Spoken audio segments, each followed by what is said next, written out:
And to have that type of transit that more and more people need really does require that high level of density. And I think typically it's at least 6 dwelling units per acre. And increasingly we see, for example, our county and voters have been strongly supportive of the inner city transit system here. Right. It's a gem. And when we have severe snowstorms like we did a year or so ago, there were a lot of us on buses. And again, people were also saying, wouldn't it be great if eventually we could somehow connect our transit system from suburb to suburb, because people do come into town to shop and work, but a lot of them don't. They come in to shop maybe, but a lot of them are also going from suburb to commute to work.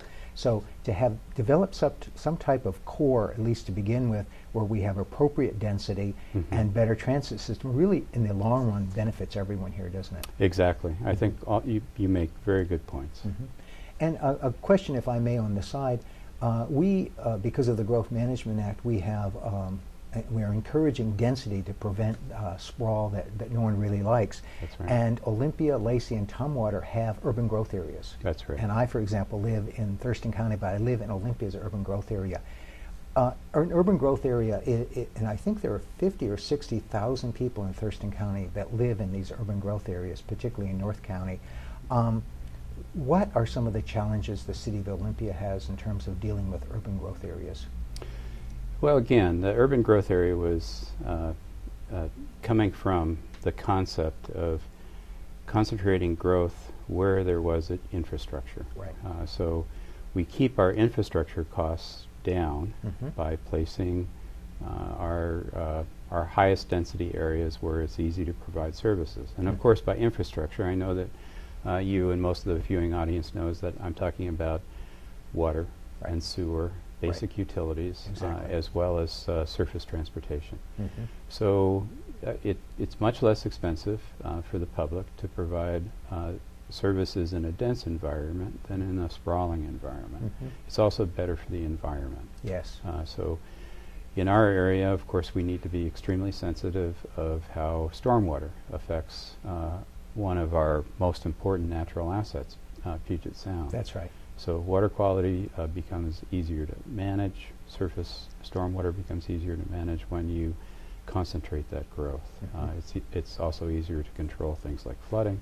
It's easier to protect vital natural environments like wetlands and estuaries. So that all fits into this concept of concentrating growth in an urban area. I should say we have a rather large urban growth area here.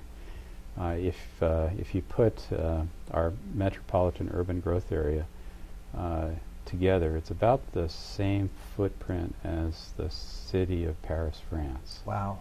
So it becomes even more important for us to think about where we're going to place the density even within our urban growth area. Right, to make intelligent decisions on how growth proceeds. Which of course that goes back to the thing that we were talking about earlier about the importance of concentrating growth along an urban corridor. That's right. Can you tell us a little bit about your work in the 1980s helping develop organic farming in the region?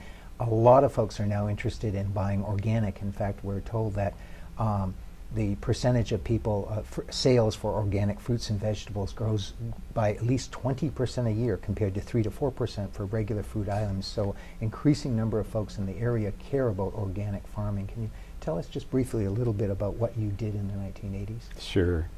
That's a nice thing to reflect upon.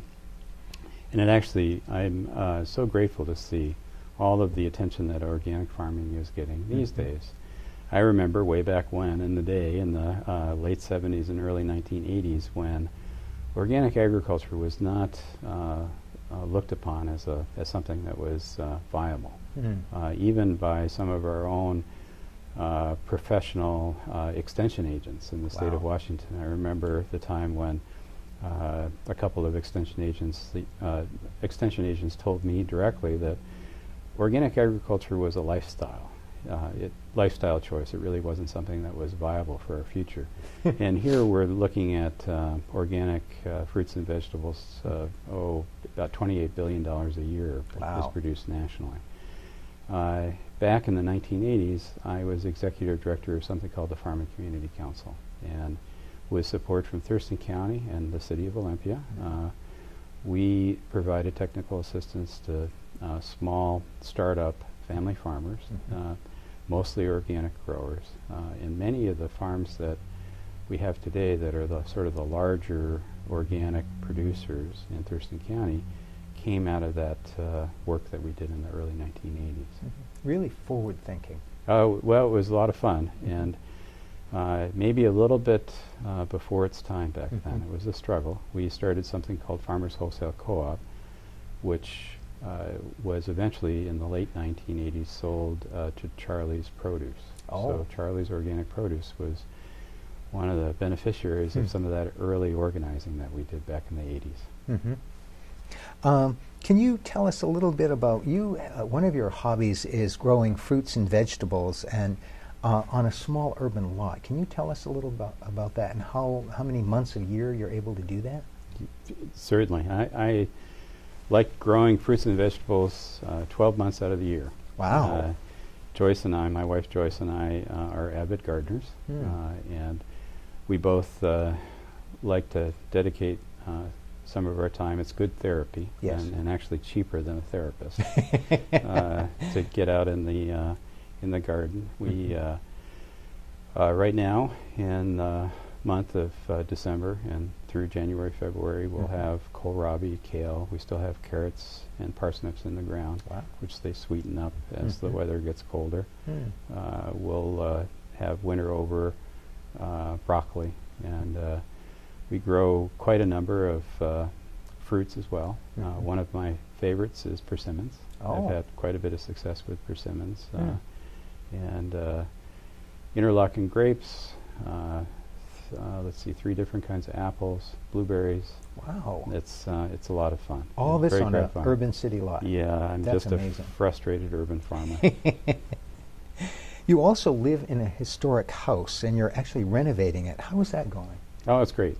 Yes, we, our family moved into Joseph Wallab's family residence. Some nearly 20 years ago now.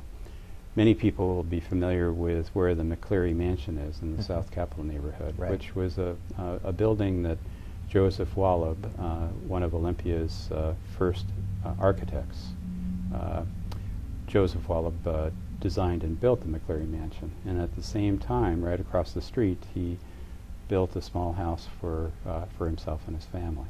So this was back in 1926. And it's a modest home. I think it's one of the community's treasures. We didn't buy the house really knowing that it was a Wallab house. Wow, so that must have been a nice surprise. It was a nice surprise, and one of the things that was really special about it was I could go to the University of Washington School of Architecture's library and go to the Joseph Wallab collection and get the original blueprints for our home. So I took those original blueprints and I've been using those to slowly restore our house. And it's been both fun and frustrating. Anybody that's done any kind of rehab on a house when you're living in it knows that it's not all fun, but it's very gratifying to get it in good shape.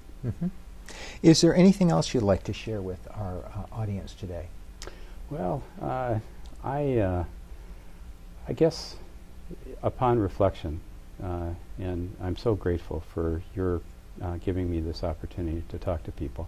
Upon reflection, Olympia in our region, in North Thurston County, is so blessed to have so many creative, dedicated citizens. Yes. I know that these are going to be extremely challenging times, not only in 2012, but certainly for the next 2-3 years. The thing that gives me confidence and considerable hope and even great excitement is just the extraordinary creativity of the citizens that we have. And I know that we're going to come out of this challenging period much, much stronger than we are now. So I guess right now it's a message of hope and excitement for our future. That's good to hear. That's wonderful. We always ask our guests, what are 1 or 2 of the things you like about living in the Thurston County area? Oh, I have to do just 1 or 2. Well, certainly the natural environment. And I guess I would also have to add to that the people. We have, again, I'll go back to the extraordinary creativity. We have such an amazing arts community. Yes. The culture of North County. This is just a wonderful place to be. I never ran out of things to do here. You know, it's just a quick walk downtown to get refreshed by the waterfront, or stop by the Olympia Farmers Market. That's right. You can walk through the city's neighborhoods and get lost and have fun doing it. It's a great place to live. And we have a surprisingly high number of people that are paid to think, one of the highest in the state, and we have, as you said, an awful lot of creative people. So we have a population that really, as you were suggesting a second or so ago, can make it through this recession and come out stronger. I think you're right. Yeah, that's great. That's good. Thank you. Thank you for coming to our show today. Our Thurston County mayors are on the front lines of governance every day, and what they do impacts their citizens directly. So it's important we know who they are and what they plan to do to improve the quality of life in our local communities. We are glad today that we had a chance to talk with Stephen Buxbaum, the new mayor of the city of Olympia, which is our largest incorporated city in Thurston County and the capital city of our state. We hope that you've enjoyed our show today around Thurston County. There's so much that's going on here in the county and so much that makes living in Thurston County interesting. Please plan to look for our future shows and tell your friends about us. Also, you can find us on Around Thurston County Facebook and YouTube pages. I'm Patrick Babineau for Around Thurston County, and we look forward to seeing you again soon. Thank you.